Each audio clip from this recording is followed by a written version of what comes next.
seriously popular.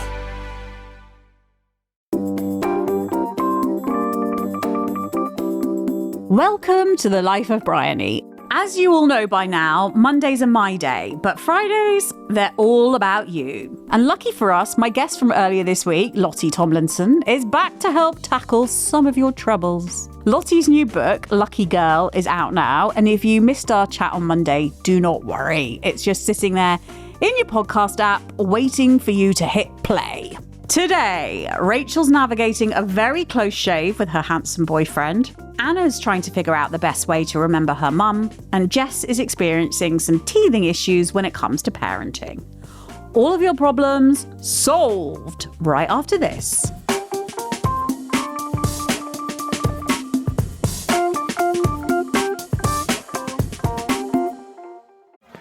Yeah, sure thing. Hey, you sold that car yet? Yeah, sold it to Carvana. Oh, I thought you were selling to that guy. The guy who wanted to pay me in foreign currency, no interest, over 36 months? Yeah, no. Carvana gave me an offer in minutes, picked it up, and paid me on the spot. It was so convenient. Just like that. Yeah? No hassle. None. That is super convenient. Sell your car to Carvana and swap hassle for convenience. Pickup fees may apply. Wow. What's up? I just bought and financed a car through Carvana in minutes. You? The person who agonized 4 weeks over whether to paint your walls eggshell or off-white bought and financed a car in minutes? They made it easy. Transparent terms, customizable down and monthly. Didn't even have to do any paperwork. Wow. Mm-hmm. Hey, have you checked out that spreadsheet I sent you for our dinner options? Finance your car with Carvana and experience total control. Financing subject to credit approval.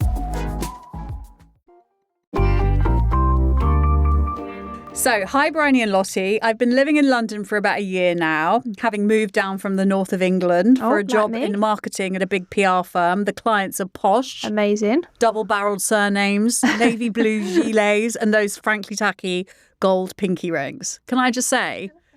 before I go on with this email, my husband has one of those. Yeah, I like them. I actually do like them. You like? Okay. Yeah. Well, one of my client lunches has extended to a 3-month relationship. Ooh.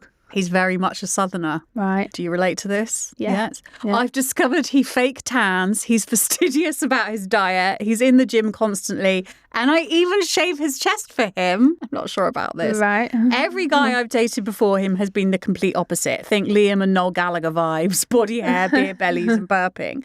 So to say this is new for me is an understatement. He's never brought it up, but suddenly I'm feeling a bit self-conscious about my own upkeep. Right. And I don't know how to stop worrying before it becomes a thing in my head. How do I deal with this before I start overthinking it? Sounds like she's already overthinking already there, it. I think. I'm not used to dating a pretty boy, and honestly, I'm not sure if I can handle it. Any advice on how to stop feeling like I need to match his level of perfection? Thanks very much, Rachel. Right. Well, I think firstly, it all depends if he's making her feel like she needs to match that. Because if he is, then that's an issue. Because you've got to accept people for, how they are. Otherwise, that's not going to work. So it depends if it's coming from a place of insecurity of hers where she's thinking, oh, he does all this, I need to do this. Yeah. Or if he's making her feel like that. Is it his issue or her issue? Yeah. And if it's just her insecurity, she just needs to... She needs to be confident in who she is. Whatever upkeep she does, that's what she wants to do, and that's fine. I love that upkeep. Upkeep, and my upkeep is... What is your upkeep? Well, it's got less. It used to be... And this is a whole other aspect of the book Lottie, that we haven't even gone to. You've got settled in. Yeah, I'm not even going to go there. It used to be wild, but also when you're pregnant, you have to dial it back a bit, don't you? Well, you stop caring. I definitely don't care about upkeep. I have a motto, which is love me, love my bush. I love that. Love it. And if my other half asked me to shave his chest for him, I would politely decline. I would politely decline also because I would be like, let's just take you to a... Would you get the ick? I don't have a problem with chest hair either. But also, why can't you shave your own chest? Well, also... I understand if it was the back. Oh. Why can't he just do his own chest? Maybe it's a sexual thing. Oh, God, surely not. People have weirder peccadillos than that, Lottie. God. And we are happy to hear from you on The Life of Bryony if you want to email in with, any queries about your Chest fetishes. Life of Bryony at mailonline.co.uk. Tell you what, if I was going out with someone who was like really funny about body hair, well, for a start, I don't think we would be going out because I am like...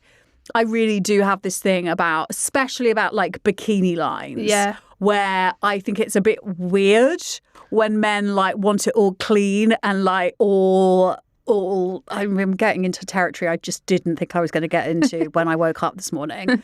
But I'm a bit like, I think a really good marker of love is the willingness for a man to go there regardless of what's going on down there. Yeah, agreed. Agreed.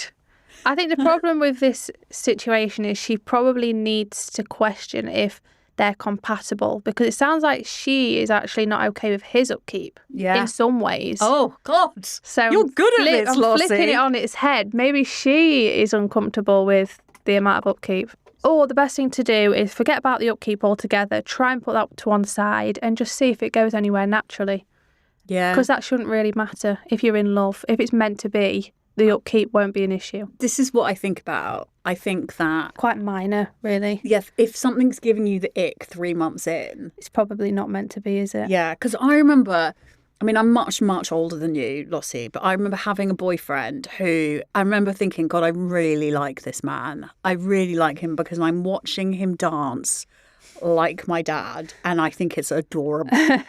And I knew that, like, if it had been anyone else, I would have been horrified. I would have been horrified, but I was just like, look how cool he is. He doesn't give a shit. And I was like, uh-oh, I'm in You're in love. Yeah. Yeah. He dumped me 2 months later. Oh, dear. Wasn't meant to be. Right. Lottie, give Rachel your advice. My advice is give it another month or two. If you're still having these kind of icks and questions, ditch. Sorry to be brutal, but let's not waste time. Hey, Bryony and Lottie, my mum passed away 6 months ago and I really want to keep her memory alive without being constantly overwhelmed by sadness. Do you have any advice on how to remember someone in a way that doesn't stop you from living your life? And that's from Anna. That's a good question and I'm sorry about your loss. I think a good one, we did a campaign with Sue Ryder and it was about the senses and it was just about staying connected to your loved one via senses. So we had to think of a touch, smell, taste. So taste, I did like a dairy milk chocolate bar because she was just obsessed with chocolate. Something as simple as popping to the shop, getting their favourite chocolate bar, just makes you feel connected. And it's a less intense way of, having to sit there if you're not feeling up to talking about it in detail. Little things like that might be nice. But also, I think that, it's really interesting because Anna obviously says this, that, she talks about being overwhelmed by sadness. Yeah. And something occurred to me while you were just talking about the dairy milks and not being overwhelmed and those moments where you just can't stop. And we kind of talk to people about, just allow it, just go with it, just feel the pain, and that's how to get through it. But Anna raises a really good point that actually that's just not easy. Yeah. It's not. It's the hardest thing. Not practical sometimes. No. And it's just impossible sometimes. I think, like I said with my grief process with my mum, that's a perfect example of I couldn't face it, and that's why it was kind of getting to that point. But if I'd have had little kind of things like that, like I've learned through Sue Ryder, I think that would have been quite helpful. I think it's a really gentle way of trying to stay connected. Yeah. Yeah. And also just don't beat yourself up for not grieving in the right way. Yeah, there's no right way. No. And two people's grief journey will never be the same. Yeah. Everyone's is so unique.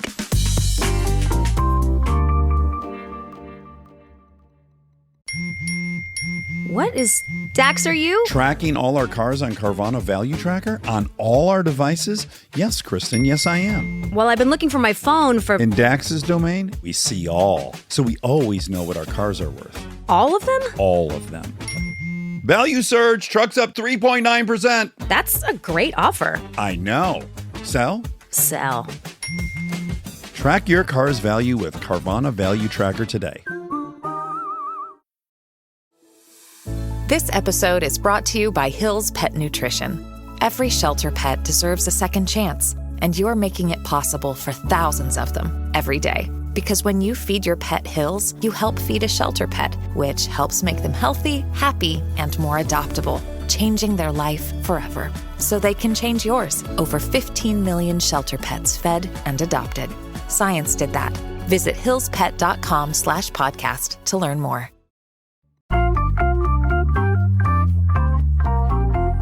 Hi, Bryony and Lottie. I'm a first-time mum and loving it so far, mostly. Yeah. But now that my little girl is 6 months old, I'm suddenly obsessing over baby milestones. Is she sitting up enough? Is she babbling the way she should? How much should I worry? She shouldn't be sitting up at 6 months, should she? No. Don't need to worry about that one just yet, Jess. How much should I worry about her hitting all the right marks? Honestly, I'm a young mum and none of my friends have kids, so I have nothing to compare to. I think I might be obsessing a bit. Do you have any advice on how to calm down and enjoy the baby stage without feeling like I need to track every single little thing? I just want to make sure I'm doing enough without driving myself mad in the process. And that is from Jess. Oh, I think that's such a relatable question. I think all us mums have had that thought, at least in one area of, your child's life. And I read something when I was kind of in the early stages of motherhood, and it said something like, they will all do it eventually. And it was like, they will all sleep through eventually. They will all wean eventually. We're so keen to rush it. And I was definitely guilty. Like, at 5 months, I started trying to wean him. I wanted him to eat stuff, And looking back, I was like, he probably wasn't ready. I wish I'd held on to that a bit more. Also, I remember when my daughter was about that age, and I remember having this massive panic on moving her from puree to solid. to solid. Yeah. And I remember someone turning around to me and going, Bryony, have you ever gone out for dinner with friends and someone's turned up and said, like a 40-year-old man's turned up and said, I'd like a pouch of Ella's kitchen. Puree, please. Parsnips. Isn't that the perfect example? It's true. They will all get there eventually. Yeah. And don't rush it. And also, if you think about it, every child is going to hit those milestones at a different time. Do you know what I mean? It's always going to be different from child to child. And I don't think it ever goes. No. I really don't think it goes. No, it doesn't. I'm certainly getting to the stage now. My daughter is now 11 and she's just gone to secondary school. And I am starting to see that thing of like, oh, I wish I hadn't rushed her through that particular stage. Because now she's at that stage where she's sort of starting to, she obviously, and as she rightly should, she doesn't want to be anywhere near me. She finds me absolutely mortifying. I'm terrified about that. And I'm missing that. I'm like, oh, I wish I hadn't hurried her into, like those cuddles and all of those things. It's a hard one because even stuff like sleeping through, we had such issues with his sleep. Like, he'd got to 15 months, he was still in our bed. He was up multiple times in the night. We were still giving him milk. So we got a sleep trainer in purely because we were just beside ourselves with the lack of sleep. But now I'm like, oh, did he just need us? And, did we rush that? And I read something about co-sleeping the other day, which is that it isn't actually inherently unhealthy. Like, obviously, when they're babies, there are obviously considerations. There's risks, but also think about cot death and stuff. There's risks to everything. There are risks to everything, but as they get older, so I was reading about mums who have older children who can't sleep alone still. And I read this really interesting piece about how we've sort of pathologized co-sleeping at an early age, like, oh, my son or my daughter won't stay in her room and needs to climb into bed with us.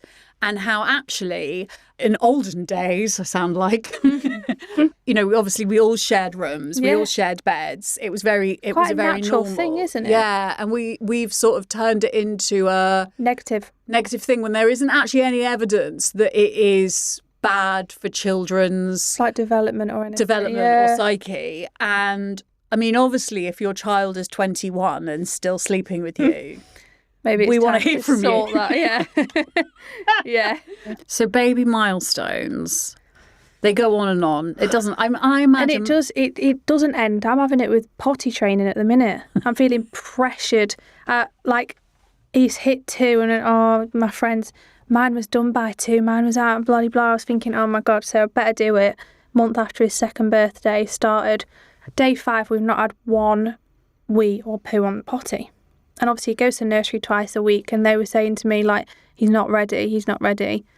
I've had to put the nappies back on. Yeah, but because he's not ready. Because he's not ready, but you feel pressure. It is funny, isn't it? Like, I completely relate to what she's saying. There's all those websites that's like, by this age, they should be able to do this. And I think it's often pressure from other people around you, and not even, like, intentionally. Like, even if you're just asking people and they're saying, oh, by 2, mine was out and clean and dry. And by 2, mine had a degree from Cambridge. Yeah.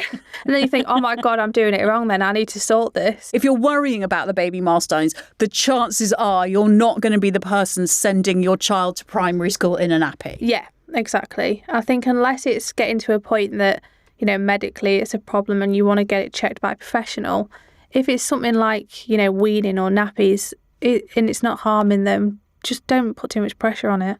I remember, which is easier said than done. I remember, Lottie, when my daughter like learned to she learned to swim really young. She also crawled when she was like 5.5 months old, which was slightly annoying because it was like, oh. And everyone was like, oh, she's so advanced. And I was like, yes, she's so advanced. And I genuinely, like, already at the age of 5 months, I was like putting all these expectations on her of winning an Olympic gold medal for crawling. They literally kick a ball and you think they're going to be the next Ronaldo. Yeah. I was like, as a parent, that's naturally what you do.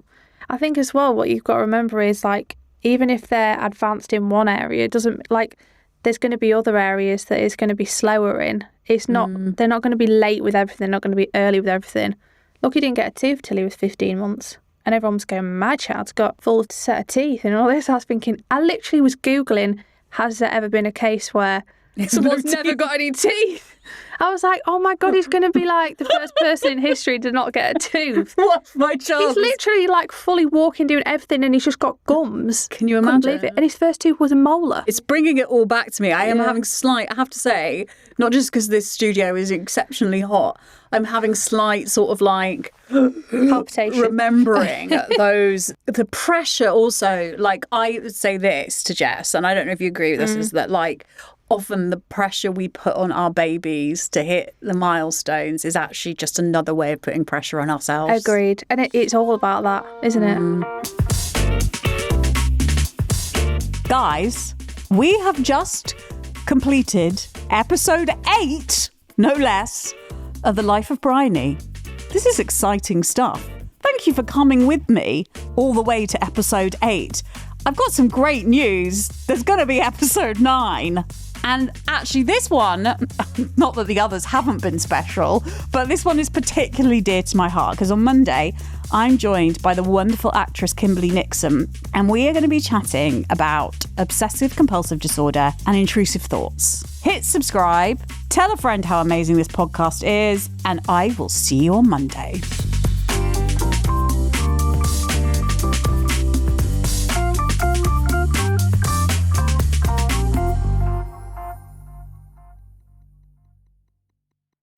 If you're a maintenance supervisor for a commercial property, you've had to deal with everything from leaky faucets to flickering light bulbs. But nothing's worse than that ancient boiler that's lived in the building since the day it was built, 50 years ago. It's enough to make anyone lose their cool.